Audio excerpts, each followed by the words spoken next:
اس وقت ہم آڈٹ دینے کو تیار ہیں, اور ہمارا کسی نے ٹرائل کرنا نا تو میڈیا کے اوپر بیٹھے کرے. آپ جیسے پھر صحافی بھی بیٹھے ہوں, ہمیں پتہ لگے ہمارا ٹرائل ہوا ہے. بند کمروں میں ٹرائل کے اوپر ہم بلیو ہی نہیں کرتے نا. بند کمروں میں یہ نوٹس, یہ ایک خار نکالنی, یہ کسی کو آپ نے زدوکوب کرنا, اس طرح نہیں ہمیں آپ مار سکتے. ہمارا ٹرائل کرنا تو میڈیا کے اوپر کریں, اور ہم بتائیں گے پاکستان کے لیے ہمارے خدمات کیا ہیں.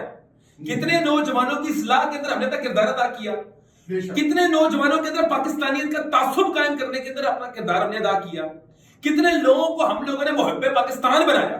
ٹھیک ہے, ہم لوگوں نے یہ نعرہ لگایا کہ یہ سوال پوچھنا چھوڑ دو کہ پاکستان نے ہمیں کیا دیا ہے, اب یہ سوال اپنے آپ سے کرو تم نے پاکستان کو کیا دیا ہے. تو جتنا پاکستانیت کو ہم نے فروغ دیا ہے, ہمیں کسی کا سرٹیفکیٹ کی ضرورت ہے محب وطن ہونے کے لیے.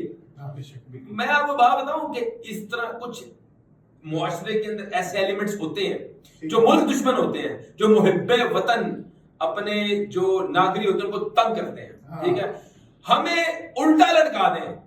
ٹھیک ہے, ہم نے دفن بھی پاکستان میں ہونا ہے, ہم نے یہیں پہ کاروبار کرنا ہے, جو جتنی مرضی سختیاں آ جائیں, جو مرضی کر لیں, ہم نے اسی مٹی کے اندر جو ہے نا وہ دفن بھی ہونا ہے, اسی مٹی کے اندر ہم نے رہنا ہے, یہیں پہ ہم نے صرف کرنا ہے, یہیں پہ کاروبار کرنا ہے. We have absolutely no interest. باہر کی دنیا سے مجھے انٹرسٹ ہی کوئی نہیں.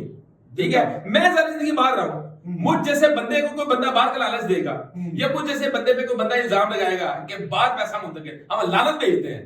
ہمارے لیے سب سے بہترین ملک جو ہے وہ پاکستان ہے. ہم نے اور اللہ کا فضل و کرم سے ہر مہینے بعد میں پروجیکٹ لانچ کر رہا ہوں یہاں پہ.